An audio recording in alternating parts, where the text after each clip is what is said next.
You ever been in a situation where you have hid something from your partner because you're afraid of the conflict and the result of what might happen if you do tell them? Then this video is going to be for you. In today's video, we're going to talk about why you are avoiding conflict. And if you are avoiding conflict, then what you can start to do about it. I know a lot about this topic from personal experience, and because I work with couples on this kind of issue all the time. Conflict avoidance in relationships is something that comes up constantly in couples therapy and is often what drives people to couples therapy in the first place. Let's talk about why we avoid conflict. Now, the first reason is evolutionary. We as humans evolved to develop close relationships with the people in our inner circle. And that's mostly because we as individuals are pretty weak. We can't really do that much on our own. It's hard to protect just ourselves. And the strength of humanity really comes from our togetherness, our ability to join forces with other people and create a stronger system, a stronger unit. So conflict can be one of those things in relationships that creates a lot of fear. It activates your amygdala part of your brain, which is the fear center. Conflict is one of those things that can bring up fears of driving people away. So evolutionarily speaking, conflict can really activate that fight, flight, or freeze section of the brain. So if you get a panicky feeling before having a tough conversation, that's just your brain fearing that you're going to be exiled from the tribe. Totally natural, totally normal response. But in order to get to a deeper level in our relationships, we need to find a way to overcome that response with time. The second reason why you might fear conflict is because of your family. I know, go figure, right? Always comes back to the parents. If you grew up in a family where there was constant yelling, screaming, there was conflict happening all the time, then you may associate conflict with danger. You might want to do all you can to avoid it at all costs. At the same time, if you grew up in a family where someone in your family was modeling a response to conflict where instead of talking about conflict issues, conflict was simply swept under the rug, then you might have learned that it's better when faced with conflict to simply avoid the issue or hide it from your partner. In either of these situations, you've grown up in a family where conflict was handled in a certain way, which has caused you as an individual to adapt. And that adaptive response is one where you've learned that you either need to placate and appease in order to avoid conflict flaring up in your family, or that it's better to hide or sweep things under the rug to avoid conflict altogether, because that's what you've seen other people do. If you lean more anxiously attached, then you might be really afraid that bringing up a conflict conversation will lead to your partner getting upset with you and abandoning you because of something that you say. For if you lean more avoidantly attached, then you might feel that conflict, similar to other really strong emotions, is overwhelming.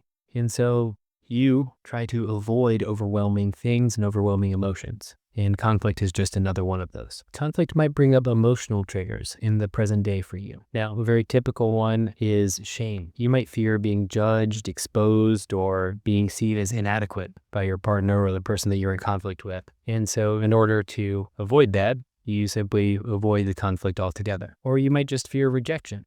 You might have something really important to say or a need that you want to express to your partner, but you fear, maybe because of past circumstances where this has happened to you, that your partner's going to reject you. And that rejection hurts. And we want to naturally avoid things that hurt. And finally, you might over-identify with other people's emotions. So people who are empaths or just highly emotional people might avoid conflict because they're afraid that it might upset the other person. And you think that if you bring up something that might be upsetting to the other person, then you start to feel guilty for having done that. And so sometimes people might avoid conflict simply because they feel like they are about to upset their partner with something. So those are some of the reasons why you might be avoiding conflict now. And if any of those resonated with you, then stick around because I have a few things that are going to help you get past this over time. The thing is, even if you're avoiding conflict right now, it's important to work on this because it's definitely causing harm to your relationship. And let's talk about how it might be harming your relationship right now.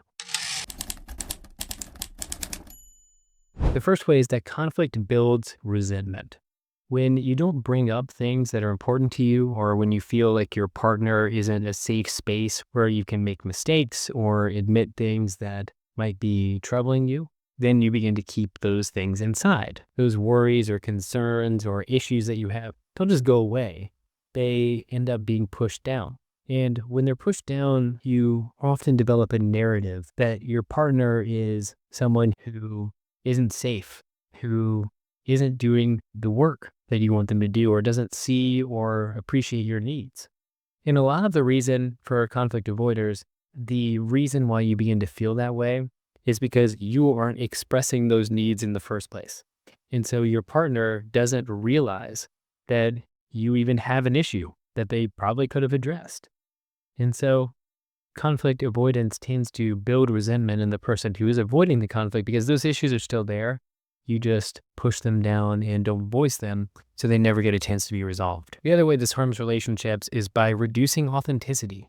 Don't you want to be in a relationship where you can be fully yourself, where you feel like the version of you that you're presenting to your partner is one that's accepted, loved, and appreciated? Well, by avoiding conflict, by avoiding things that you care about, or expressing your needs to your partner, you are not living a fully authentic life. You are living a shrunken down version of yourself. And that's why people who are conflict avoiders in relationships, sometimes when they eventually go the direction of breaking up with their partner, or they cheat, or they have time by themselves, they might feel this burden lifted from them. They might feel like all of a sudden they are able to be themselves again. They're able to pursue their interests and express their values and opinions, or simply do the things that they really want to be doing with their time.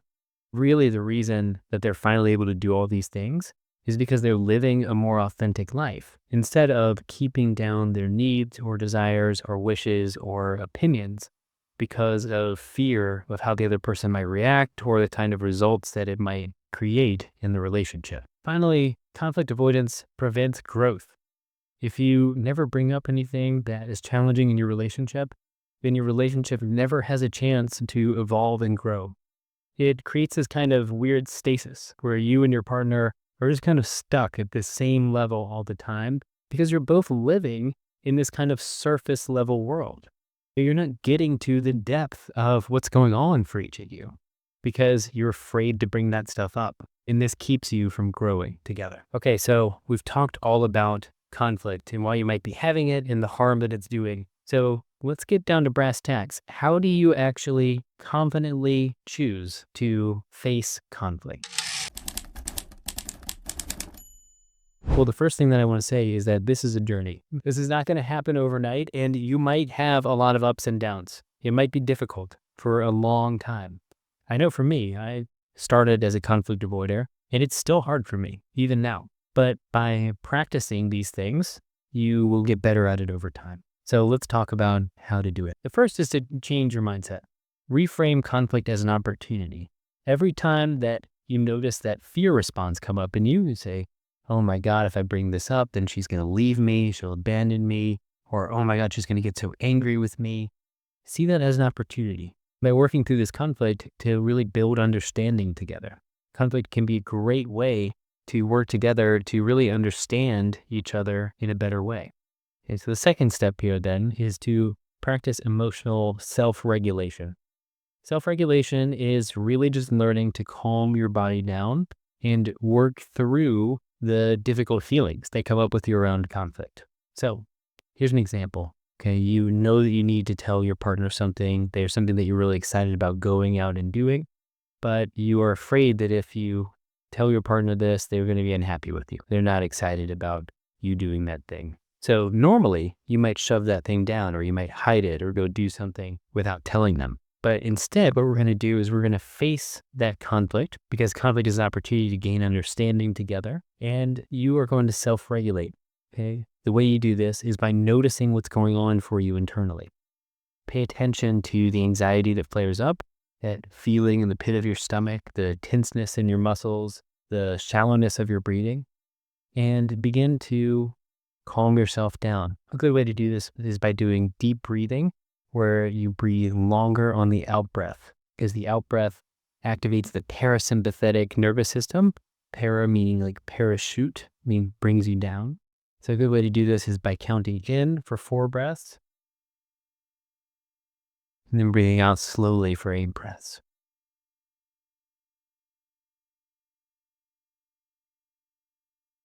Another way to self-regulate is by naming the emotion that you're feeling.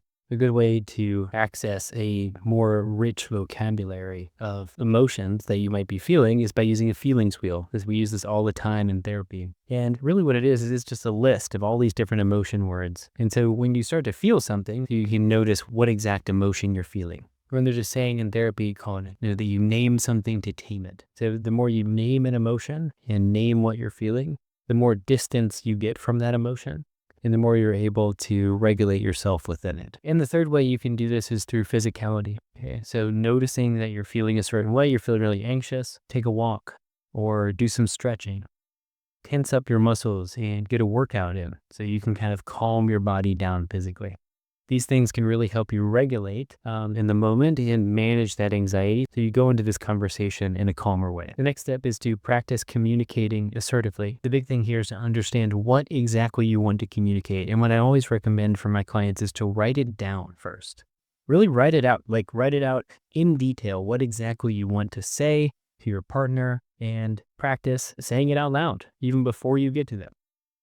This sounds so silly, but when you actually get in the moment, by having practiced this a little bit and by communicating assertively, say, I want X or I feel X, you can begin to really articulate those points in a stronger way. Stick to the formula fact, feeling, request. Talk about what you observed or what happened, talk about how you felt, and then make a request to your partner. The next thing is to really kind of start small with this. Being more assertive, facing conflict conversations with your partner or with others in your life can be really difficult, but finding small ways to do this is a lot easier than waiting until something big comes around and you've built it up to the point in your mind that you have a panic attack before you ever get to the conversation itself. So start small. Start with small things that you care about, that you want to voice your opinion on, or small pieces of feedback for your partner that you want to make sure that they receive. So the Gottmans have a technique called the State of the Union Address. This is a weekly meeting where you can sit down with your partner and talk through things that might be bothering you. And they have a great way of kind of couching it in things that you really like about them or good things that happen throughout the week. So it really regularizes this and adds a routine to it, which I think it can be really helpful.